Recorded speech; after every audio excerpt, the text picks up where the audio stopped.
अस्सलामुअलैकुम रहमतुल्लाहि व बरकातहू। बहुत दिनों से जो है मैं सोच रहा था कि ये जो वाइफ बीटिंग वाला वर्स है सूरह निसा पे, इसको जो है एक बार फिर से रीविज़िट किया जाए और समझा जाए कि अल्लाह सुब्हान ताला इसमें क्या कहना चाह रहे हैं। क्योंकि इसमें एक तरफ तो ये चीज़ है कि अल्लाह सुब्हान ताला बोल रहे अर्रजालून कव्वामून अलन निसा, कि मर्द जो है वो औरत के ऊपर कव्वाम है। ठीक है, क्योंकि वो जो है औरतों के ऊपर जो है वो खर्च करते हैं। लेकिन इसके दूसरे ही एंड पे उसी आयत में जो है अल्लाह सुब्हानहू तआला बोलते हैं कि अगर तुम जो है किसी औरत वो जो अपनी बीवी से नुशूज़ अगर वो कर रही है तो उसको एडवाइस करो, एडवाइस नहीं मान रही है तो बेड सेपरेट करो, और बेड सेपरेट नहीं कर रही है तो उसको मारो। दरबा का आम तौर पे यही ट्रांसलेशन किया जाता है। तो इस पर जो है बहुत सारे सवालात उठते हैं कि क्या जो है कुरान जो है वो अ, बोलता है कि औरतों को मारा जाए, ये डोमेस्टिक वायलेंस को प्रमोट करता है कुरान? तो उसका आंसर है नहीं। इस्लाम जो है वो डोमेस्टिक वायलेंस को प्रमोट नहीं करता, ना ही कुरान जो है वो डोमेस्टिक वायलेंस को प्रमोट करता है। बल्कि यहाँ पर एक ऐसी चीज़ डिस्कस हो रही है जिसका डोमेस्टिक वायलेंस से कोई लेना ही देना नहीं है। यहाँ पर डिस्कस हो रही है कि नुशूज़ की। नुशूज़ मतलब होता है रिबेलियन। ठीक है, रिबेलियन मतलब कुछ ऐसा काम औरत कर रही है जिससे शादी टूटने का डर है। ठीक है, हो सकता है उसका एक्स्ट्रा मैरिटल अफेयर चल रहा है। ठीक है, या कोई भी वैसा वो काम कर रही है, कोई भी सेक्सुअल इम्प्रोप्राइटी का ऐसा कर रही है जिसके वजह से यह अंदेशा है कि शादी टूट सकता है।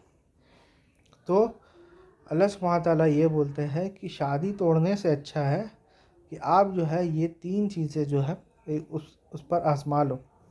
अब फिर भी सवाल तो ये रहता है कि मारने का हुक्म क्यों दिया गया?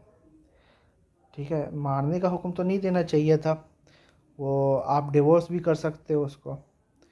तो एक चीज़ समझ लीजिएगा, डिवोर्स तो ऑप्शन है ही, उसमें कोई शक नहीं है। लेकिन हर बार जो है अगर ऐसा ही करना स्टार्ट कर दिया जाए तो फिर तो फैमिली बचेगी ही नहीं। डिवोर्स का तो ऑप्शन ऑलरेडी मौजूद है, लेकिन हर फैमिली अगर इस तरह से टूटना स्टार्ट हो जाए तो फिर फैमिली तो बचेगी ही नहीं। ठीक है, तो कुरान ये बोलता है कि फैमिली तोड़ने से पहले एक आखिरी कोशिश कर लो, हो सकता है सामने वाला सुधर जाए। और फिर ये भी कहता है उस आयत में कि अगर वो जो है तुम्हारी बात पे अगर मान ले तो फिर कोई भी ऐसा चीज़ मत करना जिससे वो उसको हार्म पहुँचे। तो ये जो लास्ट पार्ट ऑफ द आयत है कि कोई भी चीज़ ऐसा नहीं करना जिससे तुमको उसको जो है कोई ऐसा हार्म पहुँचे, ये खुद बता रहा है कि डोमेस्टिक वायलेंस जो है वो हराम है इस्लाम में। ठीक है, कोई भी ऐसा चीज़ नहीं करना जो उसके लिए हार्मफुल हो। तो फिर जब डोमेस्टिक वायलेंस इस्लाम में हराम है तो फिर जो है मारने की इजाज़त क्यों दी? सवाल अभी भी वैलिड है। वो इसलिए कि अगर कोई औरत जो है अगर किसी दूसरे मर्द के साथ जो है कोई संबंध करने की कोशिश करती है, कोई एक्स्ट्रा मैरिटल अफेयर करने की कोशिश करती है, ठीक है, और ये सब करने से अगर उसका ये चीज़ छूट सकता है तो ये इट्स मच बेटर ना कि एक फैमिली भी बच जाए, सांप भी मर जाए और लाठी भी ना टूटे। ये आम ऐसा नहीं है कि अगर कोई ये क्या बोलते हैं, अगर कोई औरत जो है चाय में जो है शुगर जो है कम डाली है तो उसको मारना स्टार्ट कर दी, ये कम्प्लीटली हराम है। या अगर कोई हस्बैंड टेंशन में है, ठीक है, वो आके अपनी वाइफ को पीटने लगे, ये कम्प्लीटली हराम है। यहाँ पर एक स्पेसिफिक सिचुएशन ये चीज़ हो रहा है कि अगर नुशूज़ का डर हो, तो ऐसा अमल का डर हो जिससे जो है मैरिज टूट सकता है। अब मुझे कैसे पता कि नुशूज़ का मतलब ऐसा हो सकता है कि मैरिज टूट सकता है? क्योंकि लास्ट पार्ट ऑफ सूरह निसा में भी ये मर्दों के नुशूज़ के बारे में भी बात करता है कि अगर तुमको डर हो कि मर्द अगर नुशूज़ करे। और यहाँ पर मिसाल क्या देता है अल्लाह सुब्हानहू तआला? यहाँ पर मिसाल ये देते हैं अल्लाह सुब्हानहू तआला कि अगर कोई मर्द है, उसकी बीवियाँ हैं, ठीक है, तो अगर वो अपनी बीवियों को जो है ज़्यादा, दूसरी बीवियों को ज़्यादा वक्त दे रहा है और तुमको अगर वक्त नहीं दे रहा है, तो एक तरह से मर्द नुशूज़ कर रहा है, तुम्हारे साथ उसका रिश्ता जो है वो टूट सकता है। लेकिन यहाँ पर इसका मतलब ये नहीं है कि औरत जो है, जैसे मर्द को इजाज़त है हाथ उठाने की, वैसे औरत भी हाथ उठाएगी, क्योंकि इससे कोई फ़ायदा नहीं होगा। तो इधर पर जो है अल्लाह सुब्हानहू व तआला ये बोलते हैं कि औरत जो है कोई सुलह कर ले, ठीक है, कि उसकी शादी भी बच जाए और वो जो है एक एक एक एग्रीमेंट में आ जाए दोनों, एक सुलह कर ले। अब सवाल ये पैदा होता है कि यहाँ पर जो है ये हस्बैंड को मारने के लिए क्यों नहीं कहा गया? वो इसलिए मारने के लिए नहीं कहा गया है कि हस्बैंड का दर्जा जो है ना, एक दर्जा जो है वो वाइफ के ऊपर है। मतलब मैं अपने मैनेजर को फायर नहीं कर सकता, मेरा मैनेजर मुझे फायर कर सकते हैं। मैं अपने मैनेजर की कंप्लेन लगा सकता हूँ, लेकिन मैं उनको फायर नहीं कर सकता। उसी तरह मेरा बाप जो है मुझ पर हाथ उठा सकता है, लेकिन मैं बाप के ऊपर हाथ नहीं उठा सकता। और सबसे बड़ी मिसाल ये है कि पुलिस मेरे ऊपर हाथ उठा सकती है, कोई वायलेंस कर सकती है, लेकिन मैं पुलिस के ऊपर हाथ नहीं उठा सकता। भले ही हो सकता है पुलिस की ही गलती हो, लेकिन लॉ मुझे इजाज़त नहीं देगी कि मैं पुलिस के ऊपर हाथ उठाऊँ, अनलेस कि वो सेल्फ़ डिफेंस में हो। ठीक है, कि पुलिस मारने ही आ जा रही है मुझे, तो फिर मैं सेल्फ़ डिफेंस में अब मरूँ क्यों, मैं अपना जान बचाऊँ। तो उसी तरह से अगर कोई मर्द है, वो अपनी बीवी को मारने के ऊपर तुला है या फिर ऐसा वायलेंस कर रहा है कि उसका हड्डी पसली एक हो रहा है, तो इन सेल्फ़ डिफेंस जो है औरतों को भी इजाज़त होगा कि वो जो है हाथ उठाए सेल्फ़ डिफेंस में। लेकिन ऐसे कोई गलती करने पर जो है ना, गलती नहीं, कोई नुशूज़ करने पर जो है ना, औरत को अलाउड नहीं है कि वो मर्द के ऊपर हाथ उठाए, क्योंकि उसका तो कोई फ़ायदा नहीं होगा, उल्टा रिटेलिएशन हो जाएगा, बात और बिगड़ेगी। लेकिन जो पहला केस है कि अगर औरत जो है वो रिबेलियस हो जाए, और ऐसी रिबेलियस हो जाए कि शादी टूटने का मौका आ गया। मैं बार बार इसलिए कह रहा हूँ कि इसका जो कॉन्टेक्स्ट है, जब आप पीछे जाइएगा तो आपको पता चलेगा कि पहले जो है ज़िना के कुछ केसेस डिस्कस हुए, तो सेक्सुअल इम्प्रोप्राइटी के ऊपर जब आप विद इन कॉन्टेक्स्ट आप देखिएगा, तो सेक्सुअल इम्प्रोप्राइटी के ऊपर यहाँ पर बात हो रही है कि अगर कोई औरत जो नुशूज़ हो जाए, कि वो सेक्सुअल इम्प्रॉपर्टी के ऊपर के मतलब एक्स्ट्रा मैरिटल अफेयर हो जाए, मतलब बात उतनी भी नहीं बड़ी है कि ज़िना हो जाए, और इतनी भी छोटी बात नहीं है कि नॉर्मल ये चीज़ है, किसी और से रिलेशनशिप करने लगे, या फिर वो अगर बाहर जाता हो हस्बैंड, तो कोई और घर पे आता हो, अगर ऐसी बात हो जाए, तो ये चीज़ करके भी आप देख लो। ठीक है, और मैं ये चीज़ इसलिए भी जो है अब जो है मुझे थोड़ी बहुत और इसलिए भी समझ में आ रही है कि आप देखिएगा बहुत सारे डेटिंग कोई भी रिलेशनशिप में अगर आप अभी फ़िलहाल अगर आप देखिएगा, तो एक चीज़ बहुत ही एक पैटर्न दिख रहा है कि women like those man who creates boundary. मतलब वुमेन को जो है वो लोग पसंद नहीं है जो मतलब दे आर एक्सट्रीमली नाइस। ठीक है, उन लोगों को वो लोग पसंद है जो कि एक बाउंड्री क्रिएट कर सके, जो उन लोगों का नॉनसेंस नहीं सहे, जो उन लोगों का मैनिपुलेशन में ना आए। तो वुमेन को वो मैन ज़्यादा पसंद है। ठीक है ना। तो यहाँ पर भी जो है मर्द का कैरेक्टर जो है, अल्लाह सुब्हानहू तआला ने ये बताया है कि आपका कैरेक्टर है वो आशिरूना बिल मारूफ़, कि आप जो है अपनी वाइफ से अच्छा सलूक रखिएगा। रिजालूना कवामूना अलन निसा, कि आपका जो है बीवी की ज़िम्मेदारी है कि आप उसके ऊपर खर्चा भी कीजिएगा, उसको प्रोटेक्ट भी आप कीजिएगा।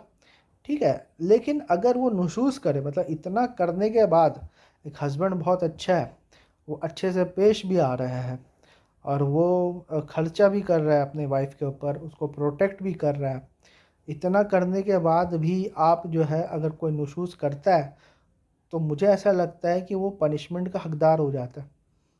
गलती की बात नहीं हो रहा है, गलती किसी से भी हो सकती है, गलती पर मार नहीं पड़नी चाहिए।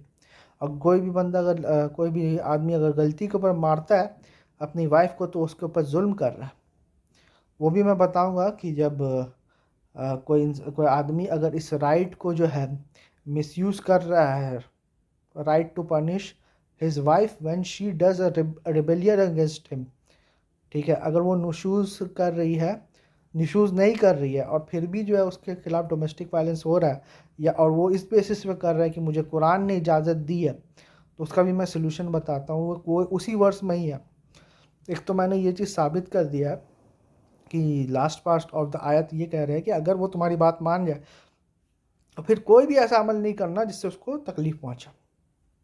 Point number 1। पॉइंट नंबर 2 कि ये जो पूरा का पूरा जो वर्स है, आई थिंक 434 है शायद वर्स, ये एज अ थर्ड पर्सन जो है, ये as a third person address कर रहा है। मतलब ये डायरेक्टली हस्बैंड को एड्रेस नहीं कर रहा है, ये डायरेक्टली वाइफ को भी एड्रेस नहीं कर रहा है, ये as a third person address कर रहा है। और ये बात जो है और वाज़ह दूसरे आयत से भी हो जाती है कि जब दूसरी आयत ये बात बोलती है कि तुम जो है मर्द का एक हाकिम लाओ, मर्द के तरफ से एक आर्बिटर लाओ, एक वुमेन के तरफ से आर्बिटर लाओ। क्योंकि अब बात तो जब मार से भी नहीं हुई है तो अब तो बात तो समझ लो, अब तो सुलह कराना ज़रूरी है। तो मर्द के तरफ से एक आर्बिटर और एक वुमेन की तरफ से भी आर्बिटर लाओ। तो किसको बोला जा रहा है? मर्द को बोला जा रहा है? नहीं, ये दोनों को बोला जा रहा है। मर्द को भी बोला जा रहा है और औरतों को भी बोला जा रहा है। तो अगर कोई हस्बैंड जो है वो अगर इस आयत को मिसयूज़ करे तो सोसाइटी जो है ये उस लॉ बना सकती है कि मर्द को अब इजाज़त नहीं है कि वो अपनी बीवी के ऊपर जो है हाथ उठाए। कोई भी चीज़ होगा तो सोसाइटी पनिश करेगी।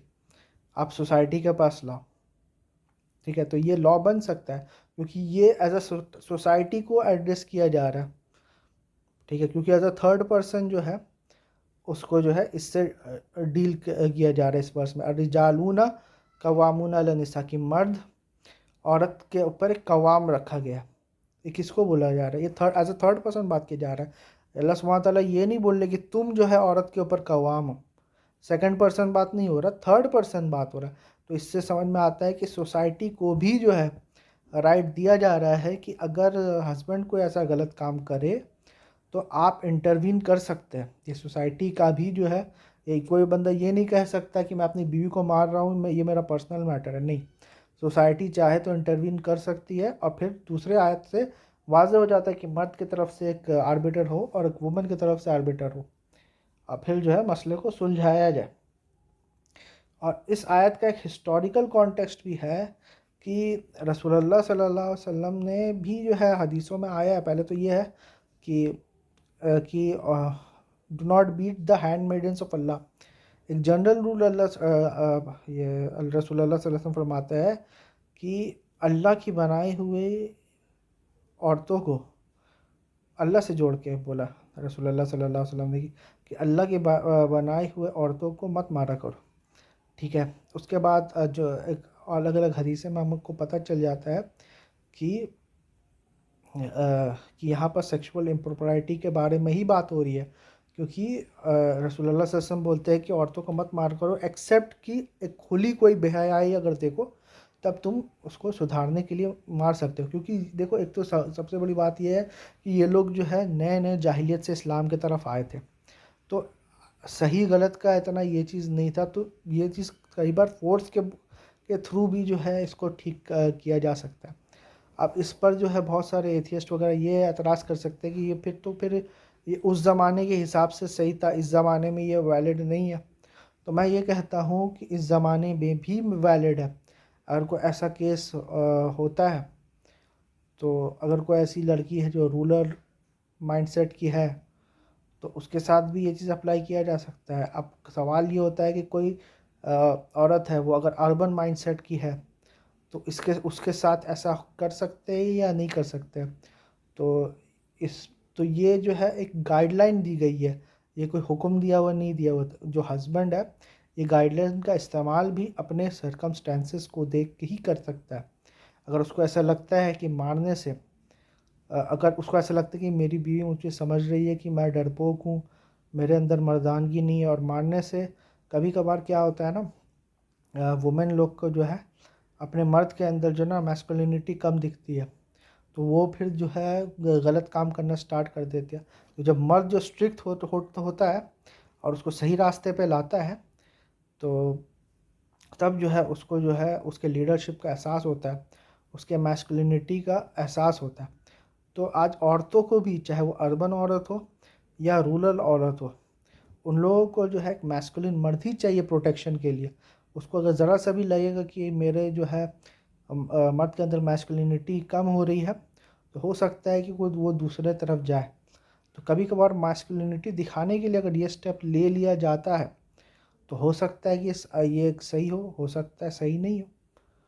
तो ये सर्कमस्टेंसेस के ऊपर भी जो है डिपेंड करता है। अभी एक हाल फिलहाल जो है कोई लड़की का था कि how can I respect a man who does not hit me when I do something wrong. अब ये थोड़ा सा एक्सट्रीम भी हो गया है, ठीक है, लेकिन ये चीज़ एक दर्शाता है कि अगर औरत कुछ गलत कर रही है और मर्द उसको रोक नहीं रहा है, ठीक है, और कभी कभार फिज़िकल फोर्स अप्लाई नहीं कर रहा है, तो वो औरत भी जो है मर्द को रेस्पेक्ट फिर नहीं करती। तो लीडरशिप के लिए भी जो है कभी कभार आपको जो है स्ट्रिक्ट बनना पड़ता है। वो स्ट्रिक्टनेस एक्चुअली अट्रैक्टिव होती है। वो स्ट्रिक्टनेस वैसी नहीं होती है वो कमज़ोर वाली, डोमेस्टिक वायलेंस वाली, कि आप दारू पी के आके मारना, लेकिन नहीं, वो कमज़ोरी है। इधर नुशूज़ चल रहा है, मैं बार बार इस वर्ड के ऊपर फोकस कर रहा हूँ। नुशूज़ हो रहा है। नुशूज़ मतलब एक रिबेलियन हो रहा है, ठीक है। अगर उस रिबेलियन को रोकने के लिए मर्द अगर थोड़ा सा फिज़िकल फोर्स अप्लाई करता है तो मुझे नहीं लगता है कि इसमें कोई बुराई है। शर्त है कि ये डोमेस्टिक वायलेंस के लेवल तक ना पहुंच जाए। ऐसा मार नहीं मारना चाहिए कि हाथ पैर टूट जाए या फिर जो है अ, दाग हो जाए या फिर ब्रूजेस आ जाए, जैसे कि डोमेस्टिक वायलेंस के केसेस में ज़्यादातर होता है। अगर एक आंख दिखाना भी हो गया या फिर एक थोड़ा सा फिजिकल एक्सप्रेशन भी हो गया जो कि सिंबॉलिक लेवल का भी है, उससे भी अगर काम चल सकता है तो उसमें कोई बुराई नहीं है, मुझे ऐसा लगता है।